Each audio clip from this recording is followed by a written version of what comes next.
పర్చూరు శాసనసభ్యులు ఏలూరు సాంబశివరావు గారికి, Martur TDP town president Kamineni Janardhan అన్న గారికి నూతన సంవత్సర శుభాకాంక్షలు.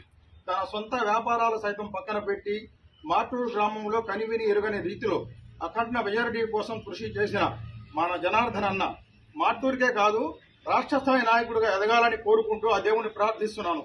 జనార్దన్ అన్న గారి నాయకత్వం, జనార్దన్ అన్న గారి నాయకత్వం, ఏలూరు సాంబశివరావు గారి నాయకత్వం, ఏలూరు సాంబశివరావు గారి నాయకత్వం. వర్ధిల్లాలి తెలుగుదేశం పార్టీ, వర్ధిల్లాలి తెలుగుదేశం పార్టీ.